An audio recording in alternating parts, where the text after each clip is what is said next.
अस्सलाम वालेकुम जी, welcome back to cricket unplugged. मेरे साथ मौजूद है यासिर भाई और आज यासिर भाई की मुल्तान सुल्तान्स को एक और हार का सामना करना है पाकिस्तान सुपर लीग सीजन 10 के मैच में, जो कि उन्होंने सामना किया इस्लामाबाद यूनाइटेड का, जो कि अनस्टॉपेबल टीम बनी हुई है अभी तक पाकिस्तान सुपर लीग सीजन 10 में।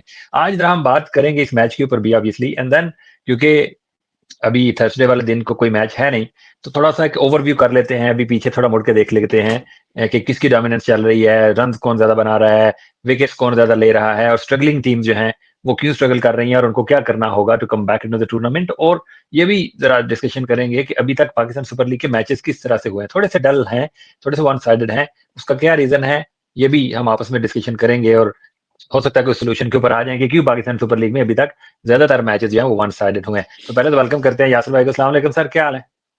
अस्सलाम वालेकुम, ठीक-ठाक जहांगीर भाई। होपफुली आप भी मैचेस एंजॉय कर रहे होंगे। Not a good day for Multan today, but it is what it is. Islamabad look like a better team. Definitely Islamabad united looks a better team. अच्छा यासिर भाई, मुझे बताएं कि where did Multan Sultan go wrong today? They won the toss, they decided to bowl first. अभी हमने देखा है पिंडी में कि apart from that first game जो कि लाहौर और इस्लामाबाद की हुई थी, उसके बगैर जितने भी हमने गेम्स वहां पे देखे हैं, वहां पे पहली इनिंग्स में बड़े रन बनते हैं, लेकिन चेज उस तरह से बड़े रन नहीं हुए हैं। तो डू यू थिंक मतलब it was logical to bowl first, क्योंकि रेन हुई थी 1 घंटा तकरीबन, लेट मैच शुरू हुआ था, कोई डैम्पनेस की वजह से? क्या ऐसा रीजन हो सकता है कि जिसकी वजह से मुल्तान ने ये सोचा कि उन्होंने पहले तो बॉलिंग पहले करनी है? मेरा ख़्याल है कंसेंसस दोनों टीमों में से जो भी टॉस जीती उसे चेज़ ही करना था, क्योंकि एक तो ये कि ग्राउंड तो उन्होंने ट्राई कर लिया था। Again hats off to the management कि आई थिंक इतनी काफ़ी ज़्यादा उधर स्नो स्टॉर्म वग़ैरह आया था, लेकिन इन लोगों ने ग्राउंड क्लियर कर लिया था और it was only a 45 minute delay. लेकिन थोड़ी-सी और फ़ोरकास्ट थी रेन की, तो मेरा ख़्याल है वो डकवर्थ लुईस की वज़ह से शायद, क्योंकि वो थोड़ा-सा चेज़िंग टीम को एडवांटेज मिलता है डकवर्थ लुईस पे। तो मेरा ख़्याल है वही रीज़न था जिसकी वज़ह से जो भी टीम टॉस जीतती वो शायद चेज़ ही करती। तो again it backfired for them, क्योंकि ऑब्वियसली कोई ड्यू वगैरह कुछ नहीं थी, कोई ऐसा फैक्टर नहीं था ड्यू का जो उनको थोड़ा-सा हेल्प करता सेकंड बैटिंग में। और ओवरऑल थोड़े से मेरे ख्याल है बैड डिसीजंस भी थे जो मुल्तान सुल्तान की मैनेजमेंट की तरफ से या कैप्टन की तरफ से जो उन लोगों ने लिए, जो बैकफायर कर गए। ओवरऑल टू बी ऑनेस्ट, मेरे ख्याल से 180 से ज़्यादा स्कोर नहीं करने देना चाहिए था उनको मुल्तान सुल्तान को, क्योंकि दे मतलब एक पॉइंट के ऊपर तो इन्होंने बिल्कुल उनको कंट्रोल कर लिया था मिडल ओवर्स के अंदर। लेकिन hats off to Jason Holder और हैदर अली, उन्होंने लेट ओवर्स में आके जो पावर हिटिंग की है, और Multan Sultan has no response to that. So मेरा ख्याल है कि वो 15-20 रन ज़्यादा कर गए थे, और फिर बैटिंग के अंदर भी थोड़ा-सा ये है कि वो उनके कोलैप्सेस हुए हैं, तो that's probably the main reason. अच्छा, मुझे ये साजिद फरहान की पिक्चर भी मैंने लगाई है। What a turn around for him in his career. एक हार्ड वर्क के ऊपर, एक रेजिलियंस के ऊपर, एक मेहनत के ऊपर, और बार बार की वो जो कहते हैं कि निगलेक्ट, क्या वो वर्ड है यार, कि मतलब इनको निगलेक्ट किया जाता है हर बार। तो how would you describe Sajid Farhan overall, और स्पेशली आज जो इन्होंने बैटिंग किया, सेंचुरी बनाई थी इन्होंने पिछले मैच में, और उसी फॉर्म को कंटिन्यू इन्होंने किया, और स्पेशली रिजवान की कैप्टनसी के ऊपर भी एक क्वेश्चन मार्क है कि साजिद फरहान जो कि ज्यादातर क्रिकेट अपनी जो है वो रिजवान के साथ खेले हैं, और अब्दुल रहमान जो कि मुल्तान सुल्तान के कोच हैं, उसके भी अंडर ये ज्यादातर क्रिकेट खेले हुए हैं। तो माइकल ब्रेसवेल के 3 ओवर पावर प्ले में साजिद फरहान के सामने कराना, और मोहम्मद हसनैन, चले वो जो भी उनकी इनकंसिस्टेंट है, वो थोड़े से लाइन और लेंथ में थोड़े वेवर हो जाते हैं, but once you didn't have Akif, तो आपका एक्सप्रेस बॉलर फिर मोहम्मद हसनैन था नए बॉल के लिए। तो do you think that was a mistake from Mohammad Rizwan कि माइकल ब्रेसवेल को इसके आगे लगाया, और उसने आई थिंक 3 ओवर लगातार कराए पावर प्ले में, और फिर उसने 37 रन दिए, और वो एक स्टार्ट जो चाहिए था इस्लामाबाद यूनाइटेड को थ्रू साजिद फरहान हो जो था वो मिल गया। तो how would you elaborate that bowling choices by Mohammad Rizwan? नहीं, आपने सही बोला है। आई थिंक अब्दुल रहमान जो है काफ़ी सीज़न्ड कोच हैं, और ऑब्वियसली रिज़वान पाकिस्तान टीम के कैप्टन भी हैं और तकरीबन तमाम प्लेयर्स के साथ ही खेल चुके हैं, तो उनको भी उनकी वीकनेसेस और स्ट्रेंथ्स का पता है। तो मुझे सिर्फ़ यही फ़ील होता है, again not defending here anybody, it was a bad decision. क्योंकि अगर आप उसका पावर प्ले में पहला ओवर तो ब्रेसवेल का इतना बुरा नहीं था, लेकिन जब दूसरे ओवर में उसे मार पड़ी है, तो you should have replaced him and bring Hasnain in for the 4th over. या आप ये कर सकते थे, सॉरी 6th ओवर, या आप उबैद शाह को ला सकते थे। Again Ubaid Shah is still an emerging, but still उसने आज अच्छी बॉलिंग की है।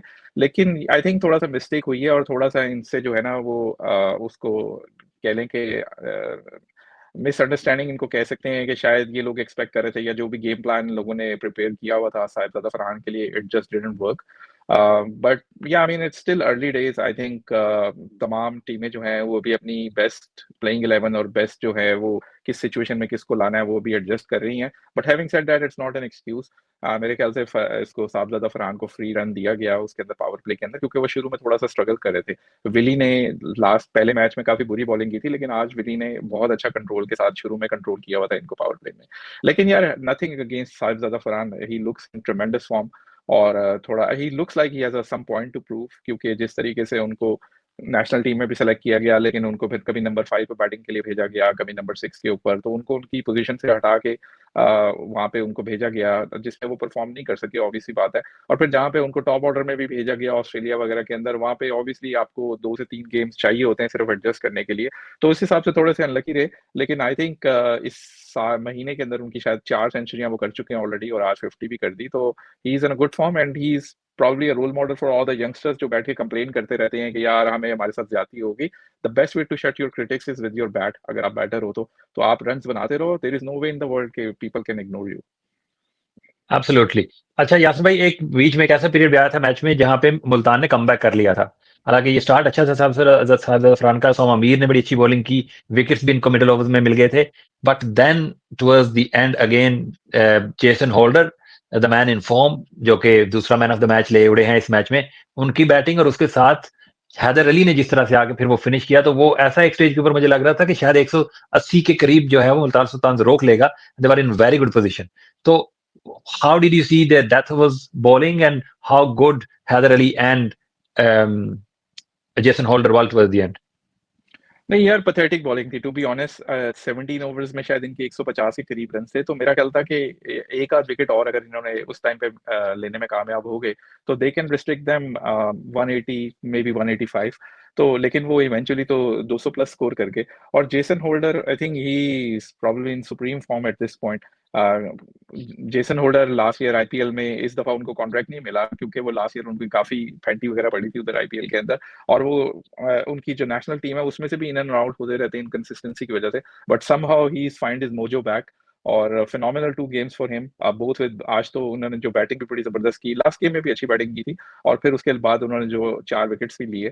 तो और सिमिलरली हैदर अली जो कि कम बैक कर रहे थे अपना आफ्टर द इंजरी, उनको भी एक अपॉर्चुनिटी मिली आगा सलमान की इंजरी की वजह से, and he make utilize that.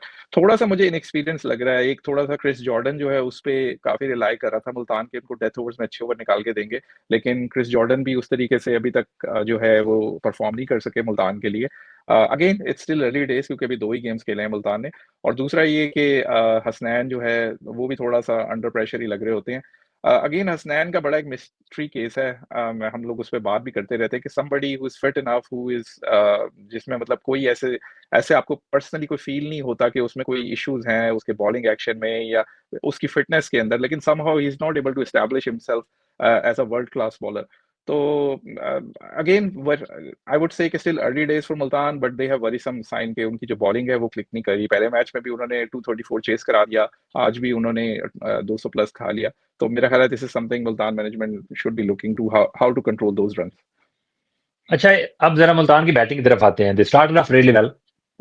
हाँ, शे होप जल्दी आउट हो गए थे, Naseem Shah to an early wicket, लेकिन रिजवान और उस्मान खान ने एक बड़ी अच्छी पार्टनरशिप लगा दी थी पावर प्ले में। लेकिन उसके बाद where did their chase went wrong in your opinion?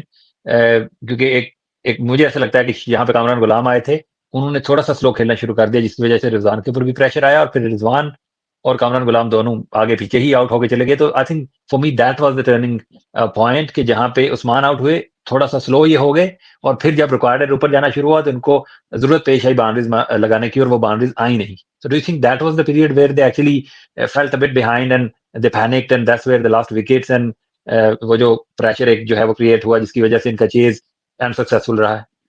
हाँ बिल्कुल, सही कह रहे हैं आप। मिडिल ओवर्स के अंदर उस्मान ने जो है वो शुरू में शे होप की जिस तरह विकेट गिरी तो उस्मान ने आके काउंटर अटैक किया उसके ऊपर, और at one point he was looking very comfortable. थोड़ा सा मेरा ख्याल है सॉफ्ट डिसमिसल था उस्मान का भी। Nothing against Imad Wasim, I think उन्होंने 2 बाउंड्रीज खाने के बाद कम बैक किया और उनकी विकेट ली।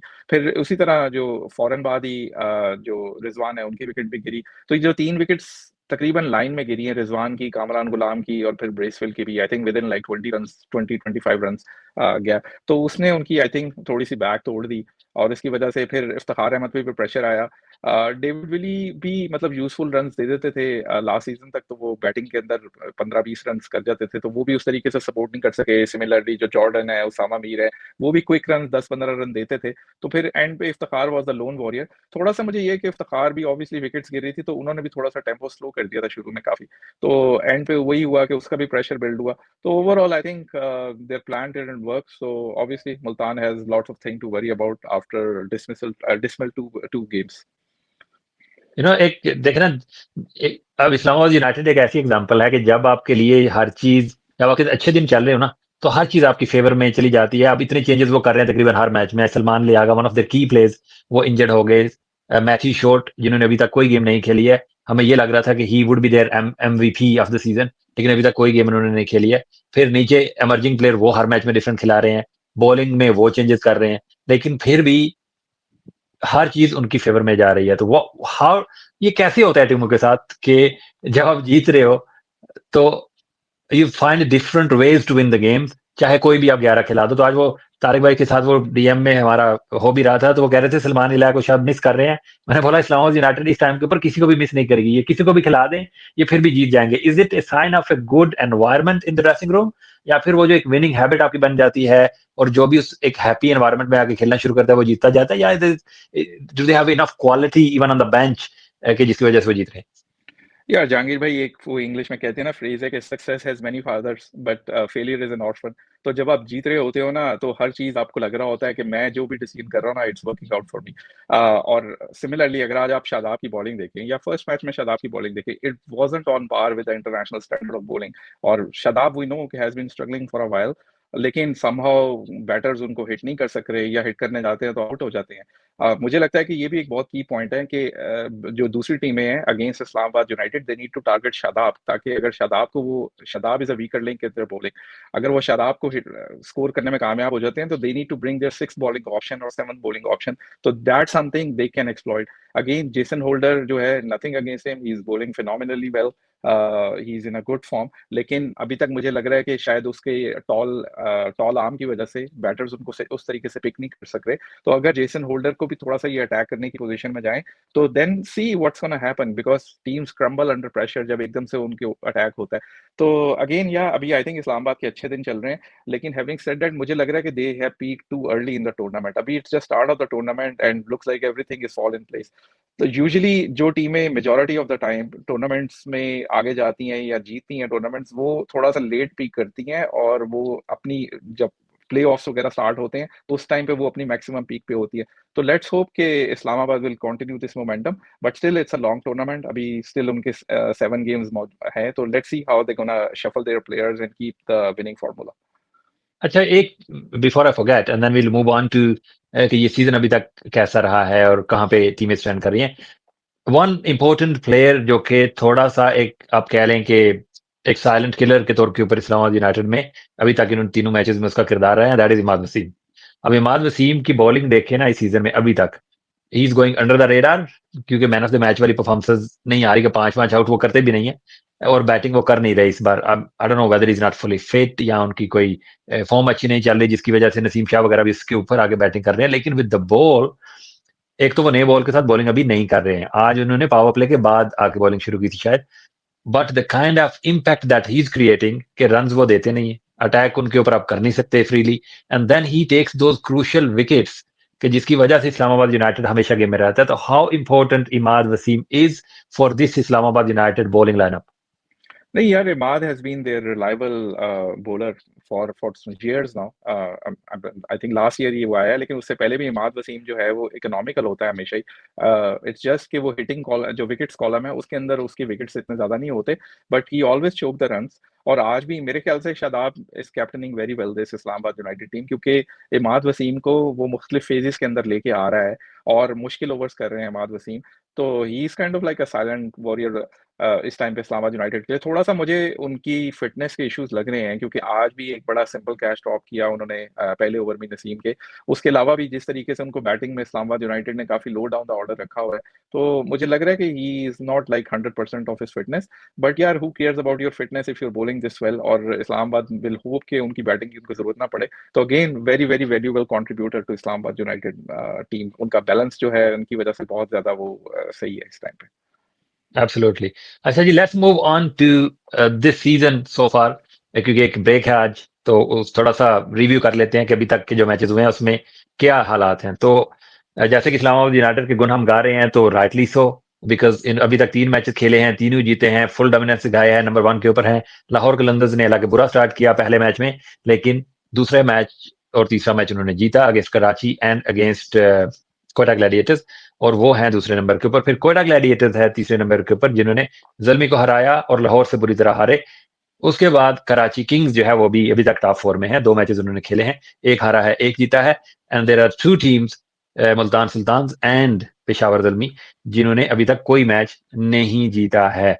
तो ये है जी अभी तक का सिचुएशन कि कौन-सी टीम कहाँ पे है। तो अब यासिर भाई आप मुझे बताइए, 2 चीज़ें बताइए। एक तो लाहौर कलंदर्स और इस्लामाबाद यूनाइटेड अभी तक क्या ऐसी चीज़ें उन्होंने अच्छी की हैं कि वो टॉप के ऊपर हैं? And then part 2 of that question would be कि मुल्तान सुल्तान और पेशावर ज़ल्मी क्यों बॉटम पे हैं? देखिए यार, most of us predicted Lahore to be in the bottom two, जो उनका टीम कॉम्बिनेशन था, लेकिन समहाउ पहली मैच की डिफीट के बाद they found their right combination. वो रिशाद हुसैन को वापस लेके आए हैं, और उसके साथ ही एकदम से उनकी टीम जो है वो it looks like a balance team. I know they have their own issues, specially batting जो है उन्होंने अपनी बैटिंग डेप्थ काफी कम रखी हुई है, और उसमें भी ओपनर उनके इमर्जिंग हैं, और नीचे नंबर 6 तक उनकी बैटिंग चल रही है, और वो 5 बॉलर्स खिला रहे हैं, but hey this formula is working for them. तो मुझे लग रहा है कि ओवरऑल उन्होंने बहुत जल्दी रेक्टिफाई करके अपना बैलेंस क्रिएट कर लिया। Similarly Islamabad United, I think their balance is really really good, और वो इस्लामाबाद यूनाइटेड की वही साइकोलॉजी होती है कि they try to go with 8 to 9 batters और 6 टू 7 बॉलर्स, और यही उनका विनिंग फार्मूला है। तो आई थिंक वो teams are doing fine. Quetta Gladiators, Karachi Kings, we all know that they have probably the best players in this draft or is in this season, but unfortunately they are not playing their best playing 11. वो इस चीज पे struggle कर रहे हैं। Multan Sultan is one team जो मुझे लग रहा है कि अपनी प्लेइंग 11 सही खिला रही है, लेकिन समहाउ उनके जो रिसोर्सेज हैं वो उस तरीके से यूटिलाइज नहीं हो सक रहे। आई मीन ऑब्वियसली आज थोड़ा सा अनफॉर्चुनेट हो गया कि आकिफ की इंजरी की वजह से हसनैन आ गए, बट ओवरऑल उनकी प्लेइंग 11 में पहले मैच में भी कोई इशू नहीं था मुझे लगा, और आज भी नहीं था। Peshawar Zalmi again horrible selection of playing 11, जिसकी वजह से वो सफ़र कर रहे हैं, और पेशावर ज़ल्मी लास्ट 2 सीज़न से तो मेरी मेमोरी में भी है कि वो अभी तक अपनी बेस्ट प्लेइंग 11 फील्ड ही नहीं कर सके। अब आई डोंट नो कि उसमें मैनेजमेंट के इश्यूज़ हैं या उसमें कैप्टेंसी जो है वो एक प्रॉब्लम क्रिएट कर रही है, but regardless of that I think this is the main reason Peshawar Zalmi की जो अभी तक डिक्लाइन है उसपे। Multan Sultan they had a good first game, second आज की गेम थोड़ी सी उनकी अच्छी नहीं रही। I think they lapsed at the wrong moment, तो hopefully they will regroup and come back stronger, क्योंकि नेक्स्ट गेम आई थिंक अब इनका मुल्तान सुल्तान का पेशावर ज़ल्मी एक दूसरे के साथ ही है, तो that will probably decide who will be in the bottom of the table after 3 games और 4 गेम्स। तो overall I think Multan Sultan still is a better team where they are right now, but they need to do a lot of hard work. अच्छा यासर भाई, एक और important चीज़ जो मुझे लगती है ना, कि वो जो गैप है बिटवीन, जैसे अगर ज़ल्मी और मुल्तान सुल्तान जो है वो बॉटम पे क्यों हैं और इस्लामाबाद यूनाइटेड और लाहौर कलंदर्स टॉप पे क्यों हैं? फॉर मी वन की point here is and the key reason here is कि एक टीम आइडेंटिटी होती है, ठीक है? हर टीम को पता होता है कि हमारी आइडेंटिटी क्या है, क्या हम बॉलिंग टीम है, क्या हम बैटिंग टीम है, हमारा टेम्पलेट क्या होने वाला है, हमारी जीत की जो कुंजी है वो क्या है? इस्लामाबाद यूनाइटेड को पता है, और उनको ये पता है कि हम एक बैटिंग टीम है, we gonna have depth in our batting and we gonna go all guns blazing when we go out there to bat, और वो ऐसा करने में कामयाब हो रहे हैं। To to implement and to execute any plan, first of all you need to have a plan and you need to have a team identity कि आप हो क्या। इसी तरह से लाहौर कलंदर पहला मैच बुरा खेले, जहां पे हम सब ने क्रिटिसाइज किया कि उनको भी ये था कि वो बैटिंग डेप्थ रखने के लिए थोड़ी सी वो कंफ्यूज थे, और उन्होंने डेविड वीसे को खिलाया, and then unlike Lahore Qalandars दूसरे ही मैच में उन्होंने रियलाइज किया और अपनी टीम की एक आइडेंटिटी बनाई कि नहीं यार, हम एक बॉलिंग टीम है, हम अपने 5 बॉलर कंप्लीट खिलाएंगे और हम टीमों को चोक करेंगे, और हम एक बिलो पार टोटल भी डिफेंड कर लेंगे, और अगर पहले बॉलिंग आई तो हम एक बिलो पार टोटल के ऊपर टीमों को रोक के, और जो कि हमारी बैटिंग जो कि स्लाइटली वीकर में नहीं कहूंगा, स्लाइटली शॉर्टर है, क्योंकि आप 6 बैटर खिला रहे हो जिसमें एक इमर्जिंग है जो कि बिल्कुल भी आपको रन बना के दे नहीं रहा। तो they they actually found their identity as a team कि हमारी आइडेंटिटी है क्या? और वो सक्सेस उनको मिलना शुरू होगी। अब क्वेटा जो है फॉर एग्ज़ाम्पल क्वेटा का भी मुझे कन्फ्यूजन लग रही है कि आपने पहला मैच एक कॉम्बिनेशन खिलाया और उसके बाद अगले ही मैच में for no reason you changed that combination again क्योंकि टीम आइडेंटिटी का नहीं पता। कराची किंग्स अभी तक हाँ, वो जीते हैं लेकिन that was brilliance of James Vince that was the reason why they were able to win that game against Multan Sultans. James Vince के अलावा Khushdil actually performed really well लेकिन वो पाकिस्तान की टीम होती है ना जैसे कि एक टूर्नामेंट में जाती है, कोई एक फ़खर जमान 100 बना देता है, कोई एक शाहिद अफरीदी आके 60 रन मार देता है जल्दी से और इंडिविजुअल ब्रिलियंस के ऊपर आप एक मैच जीत जाते हो, लेकिन टीम आइडेंटिटी यहाँ पे भी आपको नज़र नहीं आ रही। फिर मुल्तान सुल्तान्स जो है, उनकी थोड़ी-सी कॉम्बिनेशन आपको फिर भी बेहतर लगता है। इट्स जस्ट दैट पहली गेम में क्योंकि ड्यू शायद आ गई थी तो उससे वो हार गए, लेकिन इनकी भी आइडेंटिटी कुछ किसी हद तक आपको नज़र आती है, थोड़ी मेथोडिकल ये क्रिकेट खेलते हैं। लेकिन Peshawar Zalmi the reason why they are at the bottom, they don't have a clue what their strengths are, what their weaknesses are, उनकी टीम आइडेंटिटी क्या है वो उनको खुद भी नहीं पता है। ना तो वो बैटिंग ऑर्डर जैसे आपने राइटली मेंशन किया कि ना तो वो बैटिंग ऑर्डर से ही खिला रहे हैं, ना उनको ये पता है कि उनका बेस्ट बॉलिंग कॉम्बिनेशन क्या है, उनके पावर प्ले के विकेट टेकर्स कौन से हैं, उनके मिडल ओवर्स में एनफोर्सर कौन होगा, उन जब वो बैटिंग करेंगे तो एनफोर्सर कौन होगा, मिडल ओवर्स कैसे खेलने हैं। You hardly see a plan in Peshawar Zalmi and that's the reason why they are at the bottom. तो इन again I just wanted to add that कि किसी भी लेवल के ऊपर इंटरनेशनल टीम हो, लोकल क्लब की टीम हो या कोई लीग क्रिकेट हो, जब तक आपको अपनी टीम आइडेंटिटी का नहीं पता होता है, आपकी क्लैरिटी आ ही नहीं सकती as a captain, as a management, as a club. तो वो क्लैरिटी होना ज़रूरी है, टीम आइडेंटिटी फाइंड करना ज़रूरी है और फिर उसके ऊपर आप प्लानिंग करते हो।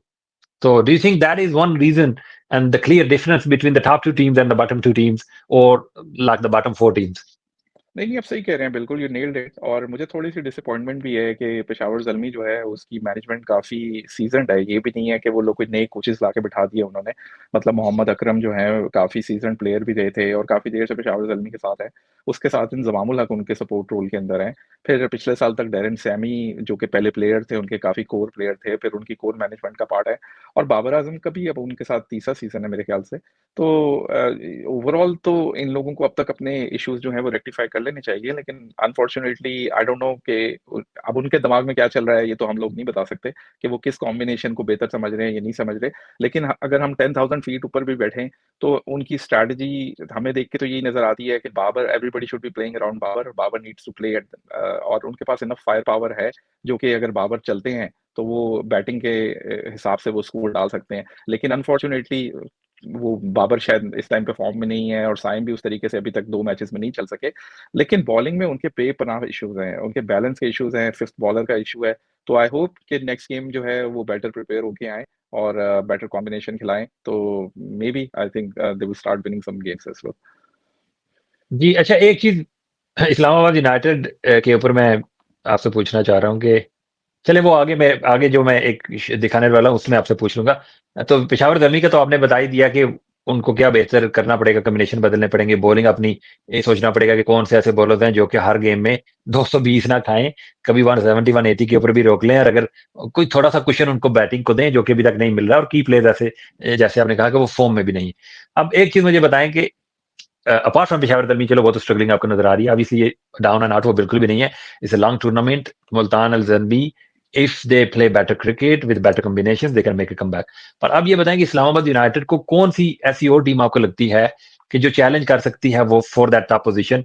डू यू थिंक कराची और क्वेटा में वो एबिलिटी है कि वो अभी तो पीछे चल रहे हैं, लेकिन इतने ज़्यादा मैचेस हुए नहीं हैं, तो वो क्या है वो टॉप पोज़ीशन के ऊपर चैलेंज कर सकते हैं? Even Lahore can actually challenge them as well. So who do you think is the other team जो कि इस्लामाबाद को चैलेंज कर सकती है? यार टी20 गेम के अंदर तो यार कोई टीम किसी टीम को भी हरा सकती है। आप डज़न्ट मैटर आप पेपर्स के ऊपर कैसी टीम हो, एक बंदा कोई इस तरह की ब्रिलियंट इनिंग खेल जाए या एक बॉलिंग स्पेल जिसमें कोई 4-5 विकेट ले जाए, तो उस हिसाब से देखें तो कोई टीम किसी को भी हरा सकती है। लेकिन मुझे लगता है कि जो बेस्ट टीम शायद लाहौर कलंदर्स है, जो इस्लामाबाद यूनाइटेड को तंग कर सकती है, स्पेशली क्योंकि उनकी बॉलिंग क्लिक कर गई है इस टाइम पे। पहला मैच ये वो यकीनन हारे हैं इस्लामाबाद यूनाइटेड से, लेकिन उन्होंने बिकॉज़ उन्होंने रिशाद हुसैन को नहीं खिलाया था, अपना बॉलिंग कॉम्बिनेशन खराब किया था उन्होंने। और अब जिस तरह थोड़ी बहुत शाहीन की बॉलिंग में बेहतरी आई है लास्ट 2 गेम्स के अंदर और उसके अलावा रिशाद हुसैन ने आते ही बहुत इम्पैक्ट क्रिएट किया है। तो मुझे लग रहा है कि अगर ये जो सेकंड मैच होगा, अगर होपफुली उस वक़्त तक इनके लाहौर के सारे बॉलर्स फिट रहे, तो ये एक टीम है जो इस्लामाबाद यूनाइटेड को तंग कर सकती है। Quetta again is has good players, लेकिन मेरा ख़्याल है कि उनके अभी बहुत इश्यूज़ हैं अपने बेस्ट प्लेइंग 11 कॉम्बिनेशन के। तो होपफुली वो अपना कॉम्बिनेशन ठीक करके आएँ। इवन आई फ़ील कि मुल्तान सुल्तान के पास भी इस तरह की फायर पावर या बॉलिंग है जो कि on a given day Islamabad United को तंग कर सकती है। आज भी अगर आप देखें तो उन्होंने उनको ऑलमोस्ट चोक कर दिया था मिडल ओवर्स में। इट्स जस्ट कि वो डेथ ओवर्स के अंदर बिल्कुल they got away with it, और फिर बैटिंग के अंदर भी उस तरह नहीं कर सके। लेकिन मुझे लगता है कि अभी करंट फॉर्म के अंदर लाहौर कलंदर एक ऐसी टीम है जो इस्लामाबाद यूनाइटेड को डेफिनिटली टफ टाइम देगी। जी, वेरी वेल सेड। अच्छा, let's move on to the key performers of the season 10 so far. तो इसमें आप दोनों ही जो देखोगे ना, अगर आप यासर भाई, ये तो शायद बैटिंग का है आपके सामने या बॉलिंग कह में, वो लोग बैटिंग का लगा हुआ है आपके सामने। तो एक क्लियर सी चीज आपको यहाँ पे नजर आती है, एंड दैट इज के Sahibzada Farhan is leading the way with the bat. और दूसरे नंबर के ऊपर भी हैं Colin Munro, Islamabad United. That is the reason maybe they are at the top, क्योंकि उनके ओपनर जो हैं, उनका स्ट्राइक रेट भी आप देखिए तो 165 का है, एवरेज 61 की है, 184 रन वो बना चुके हैं सिर्फ 3 ही मैचेस में, एक 50, एक सेंचुरी, 10 छक्के, 20 चौके। उसके अलावा फिर कॉलिन मनरो, जो कि बड़ा क्रूशियल एंकर वाला एक एक रिस्पॉन्सिबिलिटी वाला role being a left hander number 3 के ऊपर प्ले कर रहे हैं। And then you see Fakhar Zaman, जो कि लाहौर कलंदर, जो कि दूसरे, अगर टॉप 5 में देखें ना, टॉप 6 भी इवन आप देख लें यासर भाई, तो उसमें जो टॉप 2 है ना, टीम इस्लामाबाद एंड लाहौर, उनके आपको 4 प्लेयर्स नजर आते हैं, बल्कि 5, 2 इस्लामाबाद यूनाइटेड के, then Fakhar Zaman at 3, and then you have Mohammad Rizwan, and then Daryl Mitchell and Abdullah Shafique. तो टॉप 6 में 5 प्लेयर्स जो हैं वो लाहौर कलंदर और इस्लामाबाद यूनाइटेड के ही हैं। तो is that a clear indication कि जब आपके प्लेयर्स फॉर्म में होते हैं, अगर वो अच्छा कर रहे होते हैं, इम्पैक्टफुल इनिंग्स खेल रहे होते हैं विद द बैट स्पेशली, तो वो आपकी टीम के ज्यादातर चांसेस होते हैं कि वो फिर रिजल्ट भी आपकी फेवर में ही आने वाले हैं। तो अब बताइए, साहबजादा फरहान के ऊपर फिर से मुझे बात करना पड़ेगी कि थोड़ा सा अगर आप रोशनी डालिए कि साहबजादा फरहान, जिनके ऊपर डाउट्स रहते हैं, वो खुद भी जब उन्होंने ये टूर्नामेंट शुरू किया तो पहले मैच में उनकी बड़ी ट्रोलिंग हुई थी, वो जल्दी आउट होकर चले गए थे, थोड़े से आउट ऑफ सोर्स लगे थे। What changed for Sahibzada Farhan in the Pakistan super league, के जहां वो इतने सक्सेसफुल हैं, और इस्लामाबाद यूनाइटेड की सप्लीमेंट्री में उन्होंने लिया था, किसी भी टीम ने उनको ड्राफ्ट में पिक नहीं किया था। What actually changed for Sahibzada Farhan to be that impactful player for Islamabad United so far in the tournament? To be honest, मुझे उनकी दोनों इनिंग्स देख के यही फील हो रहा है कि अब क्लैरिटी है उनके रोल पे, क्लैरिटी है कि he just go there, he will just play his natural game. मुझे बहुत ज्यादा क्लैरिटी नजर आ रही है कंपेयर टू जब वो पाकिस्तान की तरफ से खेल रहे थे कि whether he is gonna stop the ball और whether he is gonna hit the ball. अभी मुझे बहुत ज्यादा माइंड क्लियर लग रहा है साहबजादा फरहान का। और एक दूसरा ये कि एक डिटर्मिनेशन है और उसको कुछ पॉइंट प्रूव करना है, मुझे ऐसी फीलिंग आ रही है उससे कि ऑब्वियसली वो पाकिस्तान टीम के अंदर अगेन साहिबजादा फरहान बड़ी देर से डोमेस्टिक क्रिकेट खेल रहा है और इन एंड आउट होता रहता है, लेकिन कभी भी उसको उस तरह चांसेस नहीं मिले। लेकिन इस दफा डिफरेंस मुझे उसकी बॉडी लैंग्वेज में ये फील हो रहा है कि he is really there, he wants to prove a point. और मेरे ख्याल से तो he wants to become the top scorer of this PSL just to show कि he is there. And again हम मैं पहले भी बात कर चुका हूँ, आप भी कर चुके हैं कि this is a great great lesson for youngsters जो कि कंप्लेन करते रहते हैं कि हमें एक मैच के बाद ड्रॉप कर दिया। The best way to answer your critics is with your bat or by taking wickets. तो Sahibzada Farhan again I am very happy for him, और होपफुली अभी अर्ली डेज हैं तो वो कैरिड अवे ना कर जाएं अपनी, और अपनी फॉर्म को कंटिन्यू रखें, because he could be a potentially great asset for Pakistan team as well. अच्छा, एक यासर भाई, और एक तो टॉप 10 ये रन स्कोरर आपके सामने है अभी तक पाकिस्तान सुपर लीग सीजन 10 के, जिसमें Sahibzada Farhan is at the top, then Colin Munro, Fakhar Zaman at 3, Rizwan at 4, Daryl Mitchell at 5, Abdullah Shafique 6, James Vince, then Mohammad Haris, Khurshid Shah और सलमान अली आगा। एक जो क्लियर चीज मुझे इस बार नजर आ रही है ना यासिर भाई, and that is a spike in overall strike rates of the players, चाहे वो हमारे लोकल हूं या फिर ओवरसीज हूं। अब यहाँ पे जो मैं स्ट्राइक रेट की लाइन में अगर देखूं, तो जो लोएस्ट स्ट्राइक रेट है इन टॉप 10 रन स्कोरर्स का, वो है सलमान अली आगा का, और वो लोएस्ट भी 144.90 है, which is really really good for a middle order batsman. तो what do you think is the reason कि there is a clear spike in the even Rizwan का भी स्ट्राइक रेट आप देखो तो 158.89 का है, Abdullah is another conventional sort of A player, उसका स्ट्राइक रेट भी 160 है, 60 का है, फिर फखर भी 156.52 के ऊपर है, कॉलिन मनरो भी, और साहबजादा फरहान का तो 165.77 का है। तो 144.9 is the lowest, what do you think is the reason? Is that the overall modern cricket which way is heading, या फिर वो एक जो क्योंकि पाकिस्तान की टीम में जो एक माइंडसेट अब आया है कि हमने हाई स्ट्राइक रेट के ऊपर खेलना है और एक सर्टेन ब्रांड ऑफ क्रिकेट हमने खेलनी है, तो do you think that is the reason why हमारे प्लेयर्स का भी स्ट्राइक रेट ऊपर गया है, या ओवरऑल इंटरनेशनल क्रिकेट की जो डिमांड है उसकी वजह से हुआ? नहीं, ये आई थिंक सारा मिक्स एंड मैच है। ओवरऑल क्रिकेट की डिमांड भी इस तरह ही हो गई है, स्पेशली जो ओपनर्स आ रहे हैं दूसरी टीमों के अंदर, वो मोस्टली 150-60 के स्ट्राइक रेट से खेल रहे हैं। और उसके बाद जो लो मिडल ऑर्डर के प्लेयर हैं, वो तो 180-190 के स्ट्राइक रेट से खेल रहे हैं। और उसी बेस के ऊपर पाकिस्तानी प्लेयर्स पे बहुत ज़्यादा क्रिटिसिज्म भी होता रहा है रिसेंट पास्ट के अंदर, कि हमारे प्लेयर्स शायद मॉडर्न क्रिकेट के स्ट्राइक रेट से नहीं खेल सक रहे। तो ये इंटेंट जो है, ऑब्वियसली हम उसको पूरे तरीके से नहीं कर सके, कॉम्प्लीमेंट नहीं कर सके न्यूजीलैंड के अंदर, लेकिन उसी बेस के ऊपर आपकी टीम भी बनाई गई थी न्यूजीलैंड के अंदर, कि हम हाई स्ट्राइक रेट वाली क्रिकेट खेलेंगे। और वही चीज नजर आ रही है एक्चुअली। अब आपके पास ऑप्शंस नजर आने शुरू हो रहे हैं प्लेयर्स के, तो that puts a pressure on players like Rizwan and Babar also, कि हमें भी थोड़ा हाई स्ट्राइक रेट के साथ खेलना है, जो कि इसमें नजर आ रहा है कि अभी रिजवान जो है वो 160 के स्ट्राइक रेट पे खेल रहे हैं। तो मेरा ख्याल है it's a good sign for Pakistan cricket. और वो जो हम बात करते रहते हैं ना कि पाकिस्तानी क्रिकेट पीछे रह गई है स्ट्राइक रेट में, तो दिस पीएसएल के अंदर वो चीज हमें नजर आ रही है कि players are trying to push one level up, और वो हायर स्ट्राइक रेट के साथ जा रहे हैं। थोड़ा सा क्रेडिट मैं इसमें पीसीबी को भी देना चाहूंगा कि जो पिचेस प्रिपेयर कर रहे हैं वो they are true batting wickets. Pakistan में हमेशा ट्रू बैटिंग विकेट्स होती हैं, लेकिन इसके अंदर थोड़ा सा डिफरेंस ये मुझे फील हो रहा है कि इसमें कोई डुअल पेस नहीं है, या बॉल इतना ग्रिप नहीं कर रहा, या स्पिनर्स को इतनी ज्यादा हेल्प नहीं है। This is the template for the modern day cricket. जहां भी आप जाएंगे आपको T20 में मेजोरिटी ऐसी ही विकेट्स मिलेंगी। तो it's good to put these players on these pitches, tell them hey you need to score 200 plus run every game.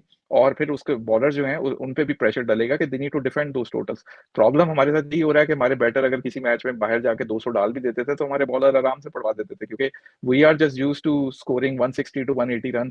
और वो हमारे बॉलर जो हैं उसमें थोड़ी बहुत हेल्प मिली तो उन्होंने फंसा दिया दूसरी टीम को। तो मेरे ख्याल से it's a welcome change. At least T20 format के अंदर इसी अप्रोच को इनको कंटिन्यू रखना चाहिए। इसी अप्रोच को कंटिन्यू रखना चाहिए। Let's move on to bowling Yasir भाई। अगर बॉलिंग में भी आप देखते हो तो यहाँ भी एक क्लियर जो डोमिनेंस है वो अगेन ऑब्वियसली इस्लामाबाद यूनाइटेड, क्योंकि वो टॉप पे चल रहे हैं as a bowler, as a team. तो यहाँ पे अगर आप देखें तो जेसन होल्डर, जिन्होंने आज मतलब जो कल मैच गुजरा है मुल्तान सुल्तान के अगेंस्ट, और पहला मैच जो लाहौर कलंदर्स का भी था, दोनों में उन्होंने शानदार बॉलिंग की है, जो कि 9 विकेट्स ले चुके हैं 3 मैचेस में। फिर नंबर सेकंड और थर्ड दोनों ही इस्लामाबाद यूनाइटेड के हैं, और एक सेकंड पे इमाद वसीम है, 6 आउट किए हैं। और फिर शादाब खान थर्ड पे हैं, उन्होंने भी 6 आउट किए हैं। फिर Rishad Hussain with 6 wickets, then Abrar with 6, Shaheen with 5, Hasan Ali with 5, Sikandar Raza with 4, Asif Afridi 4 and Usman Tariq, जिनका एक्शन अब रिपोर्ट हो चुका है, उन्होंने 3 आउट किए हैं। तो यहाँ पे भी यासर भाई वही क्लियर इंडिकेशन नजर आ रहा है कि टॉप 5 अगर देखिए आप, तो उसमें जो 4 बॉलर हैं, बल्कि टॉप 6 में अगर आप देखिए तो again as a batting, as we saw in the batting, कि टॉप 6 में जो 5 थे वो टॉप 2 टीम्स के थे। इधर भी टॉप 6 में जो 5 है वो टॉप 2 टीम्स के ही हैं। तो key to success is that your key player performs at the right stage, they are score run, they take wickets, और इवेंचुअली आपकी टीम जो है वो अच्छा करेगी। तो how did you see Jason Holder performing this year overall? What sort of impact that he's creating? और इमाद वसीम के ऊपर भी थोड़ी सी अगर आप ऐड कर दें, जैसे हमने पहले बात की थी, वो थोड़े से साइलेंट किलर हैं।